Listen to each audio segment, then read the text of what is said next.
Halo Tribuners, selamat malam. Kita kembali bertemu di program Tribun News Update untuk membahas isu-isu terkini nih Tribuners yang sedang menjadi perbincangan.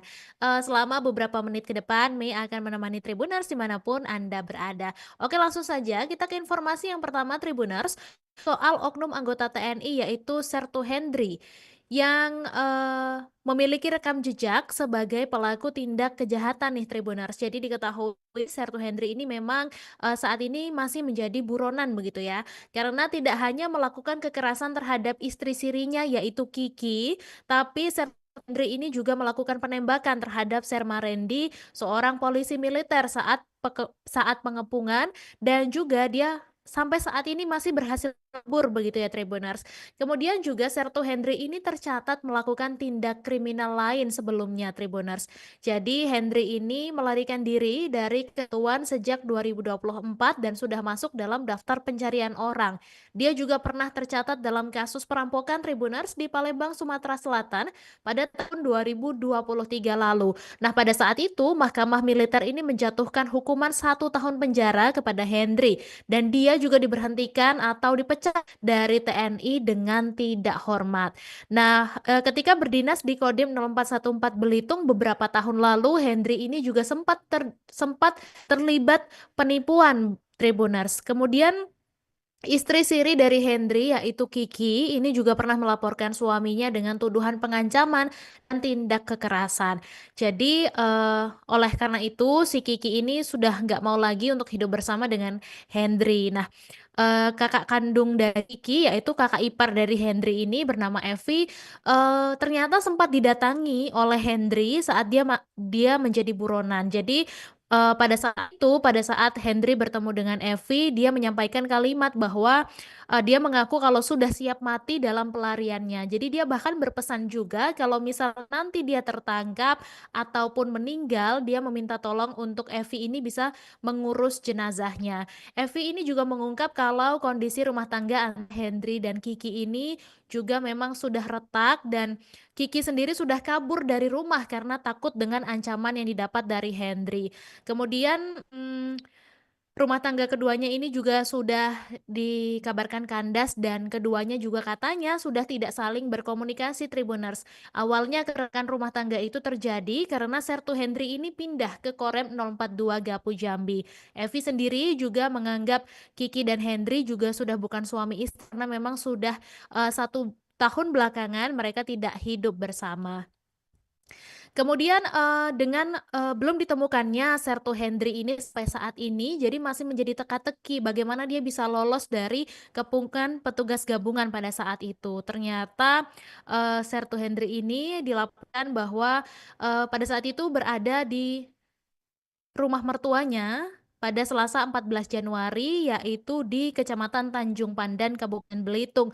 Sayangnya upaya penyergapan petugas gabungan ini juga berujung gagal Tribuners, di mana Kapolda Bangka Belitung yaitu Irjen Pol Hendro Pandowo menyebutkan bahwa ternyata ada gorong-gorong di rumah mertua dari Sertu Hendri ini. Akhirnya dia memanfaatkan saluran air itu untuk menghindari kepungan petugas gabungan Tribuners. Jadi personel TNI dan polisi juga melakukan penyisiran di sekitar lokasi persembunyian, namun petugas ini kehilangan jejak dan Sertu Hendri ini lolos dari kepungan para petugas. Nah, setelah 4 hari menghilang, keberadaan Sertu Hendri ini juga sempat kembali terdeteksi pada Sabtu 18 Januari kemarin, Tribuners. Jadi ada seorang warga yang melaporkan tersangka ke pihak berwajib. Jadi, dia dikabarkan bahwa sempat terlihat di Kelapa Kampit, Kabupaten Belitung Timur. Tapi, setelah ditelusuri oleh petugas kepolisian, ternyata jejak Sertu Hendri ini lagi-lagi tidak diketahui. Karena sepertinya si warga ini telat melaporkan keberadaan Sertu Hendri begitu ya Tribuners. Kemudian juga, Kapolres Belitung Timur yaitu AKBP Indra Ferry memastikan bahwa akan terus menjaga keamanan di wilayah hukumnya dan dia juga meminta masyarakat untuk bisa segera melapor kalau misalnya memang mengetahui keberadaan Sertu Hendri. Jadi Sertu Hendri ini resmi menjadi buronan Markas Besar Tentara Nasional Indonesia dan Pusat Polisi Militer. Kapus Pen TNI Maijen Haryanto menegaskan menegaskan kalau pihaknya tidak pandang bulu Tribuners dalam menegakkan hukum kepada siapapun prajurit TNI yang bersalah, termasuk salah satunya Sertu Hendri ini. Jadi dia memastikan bahwa penanganan kasus ini nantinya akan berjalan sesuai prosedur hukum yang berlaku. Oke, kita beralih ke informasi selanjutnya Tribuners, di mana sedang viral ASN di Bandung Barat yang diduga menjadi korban KDRT istrinya. Jadi kasus ini mencuat setelah sebuah unggahan yang beredar begitu yang diunggah oleh kakak dari korban ini. Jadi di dalam unggahan yang beredar ini tampak korban ini mengalami memar di wajah sampai bahkan matanya juga memerah di dalam foto yang viral ini. Jadi diduga korban ini berinisial C menjadi korban KDRT yang dilakukan oleh istrinya berinisial R. Pengunggah ini mengaku sebagai kakak korban, dia menceritakan berbagai kejanggalan yang terjadi pada adiknya setelah menikah dengan sang istri yaitu si R ini. Jadi pihak keluarga C ini mengendus memang ada sesuatu yang janggal yang terjadi pada C. Jadi kekhawatiran dari keluarga ini mungkin menjadi, ketika C ini sempat hilang setelah berpamitan untuk berolahraga lari pagi. Nah, setelah diusut ternyata C ini ditemukan di rumahnya sudah dalam kondisi yang memprihatinkan Tribuners. Jadi diketahui C ini adalah ASN golongan 3 dari Dinas Pemuda dan Olahraga Kabupaten Bandung Barat. Kasus ini terungkap, saat, beberapa rekan kerja dari C ini melihat kondisi dia yang memang tidak wajar.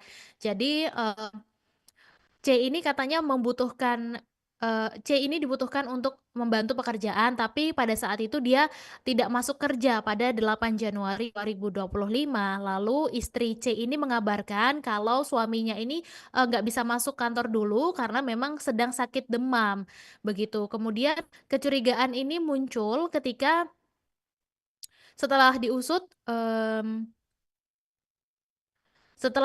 rekan kerja Ban ini berinisiatif untuk meminta password di komputer kerja C untuk mendapatkan data yang memang pada saat itu dibutuhkan. Nah, saat membuka komputer itu, rekan kerja C ini ternyata, menemukan bukti bahwa C ini mendapatkan KDRT karena memang ada pesan masuk dari istrinya yaitu R yang meminta C ini untuk, berobat ke puskesmas. Kemudian akhirnya rekan-rekan kerja dari C ini kemudian menghubungi pihak keluarganya untuk mengunjungi rumah C dalam, untuk memastikan kondisinya ini seperti apa. Nah, sesampainya di rumah C, si R ini tampak kaget tiba-tiba kenapa, rekan kerja dari suaminya ini datang ke rumah. Kemudian juga katanya, kasus ini sudah sempat dilaporkan ke pihak berwajib. Nah, siapa sih sebenarnya sosok C dari yang menjadi korban KDRT oleh istrinya ini? Jadi dia ini diketahui merupakan ASN golongan 3 Dinas Pemuda dan Olahraga Kabupaten Bandung Barat yang bertugas di bagian aset.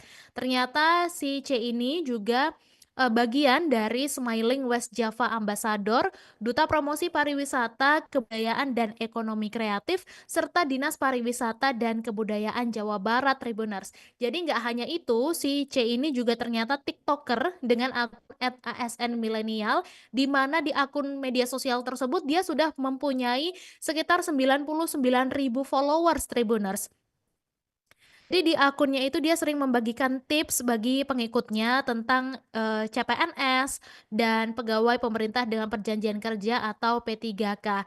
Diketahui juga bahwa C ini ternyata lihai dalam bela diri. Jadi dia ini katanya mahir taekwondo bahkan sudah sampai sabuk hitam Tribuners. Dan kemudian meskipun, babak belur di KDRT katanya si C ini malah memilih untuk mencabut laporan terhadap istrinya karena dia, mengaku kalau dia sebenarnya salah juga terhadap istrinya ini. Kemudian akibat kesalahan terhadap istrinya ini membuat dia akhirnya mengalami sejumlah luka dan lebam tersebut. Nah, sebelumnya, si C dan keluarganya ini melaporkan kejadian KDRT itu ke polisi pada Rabu 15 Januari. Tapi, menurut pengakuan C, pelaporan ini tuh dilakukan karena memang dia didesak oleh keluarganya dan dia akhirnya memilih untuk mencabut laporan itu. Kemudian, sempat juga dilakukan visum Tribuners karena, dilakukan penyelidikan seusai adanya laporan. Dan rencananya proses penyelidikan ini dijadwalkan dimulai pada Sabtu 18 Januari kemarin, namun ternyata sebelum proses penyelidikan dilakukan, korban sudah kembali mendatangi Polsek Ciparai untuk mencabut laporan terhadap istrinya. Oke, kita beralih ke informasi selanjutnya Tribuners, di mana ini ada berita viral juga, seorang pasien di Bengkulu yang digigit anjing. Jadi, pasien bernama Jolanda ini berusia 24 tahun, warga Desa Kutorejo, Kepahyang, Bengkulu, mendapat tindakan tidak menyenangkan saat berada di puskesmas Kelok.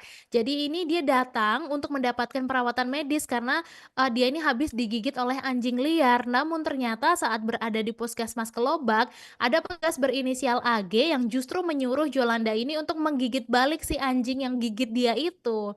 Nah, Jolanda ini akhirnya, melaporkan petugas itu ke Polres Kepahyang karena dia merasa tersinggung, kenapa kok, manusia malah disuruh menggigit balik anjing yang menggigitnya.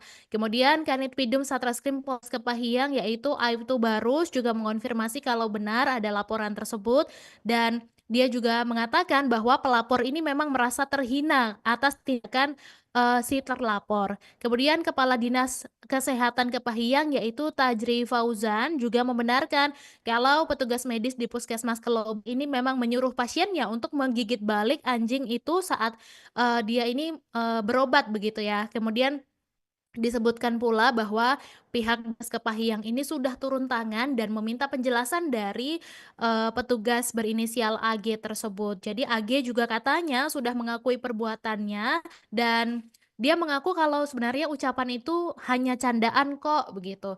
Kemudian permasalahan ini juga katanya sudah diselesaikan secara kekeluargaan dan juga sudah bertemu dengan, pasien bernama Jolanda ini dan juga sudah meminta maaf secara langsung dan, Tadri juga mengakui bahwa ini adalah kelalaian dari petugas medisnya dan akhirnya, korban juga sudah mendapatkan perawatan dan biayanya ditanggung oleh Dinkes Kepahyang sebagai, permohonan maaf, begitu Tribuners. Nah, ini bisa jadi juga pelajaran untuk, eee, maksud kami tenaga kesehatan dimanapun berada agar bisa lebih berhati-hati lagi dalam bersikap.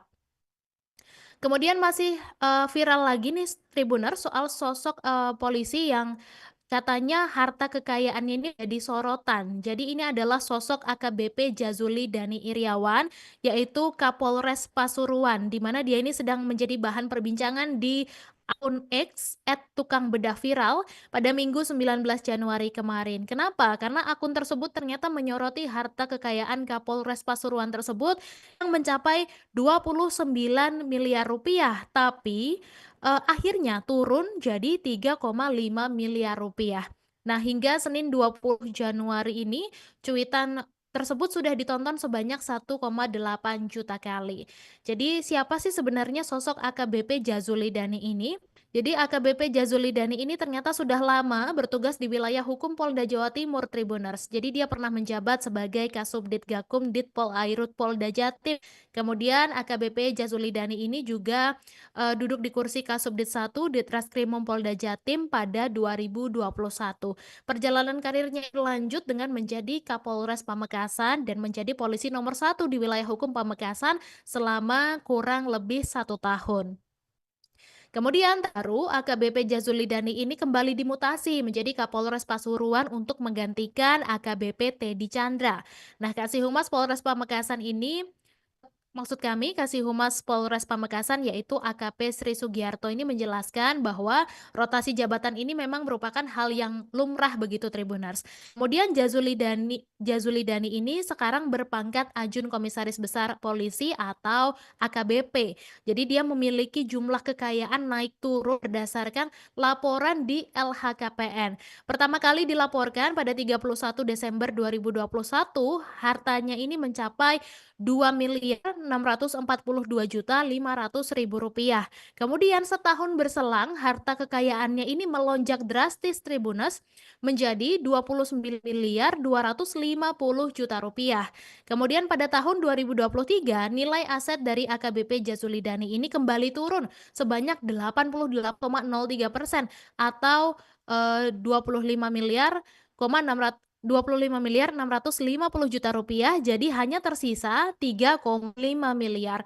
Nah, setelah ditelisik lebih dalam secara jumlah aset milik AKBP Jazulidani ini ternyata tidak berubah. Jadi penyebab perbedaan jumlah harta kekayaan pada 2022 dengan 2023 ini ternyata karena perubahan nilai aset tanah dan bangunan.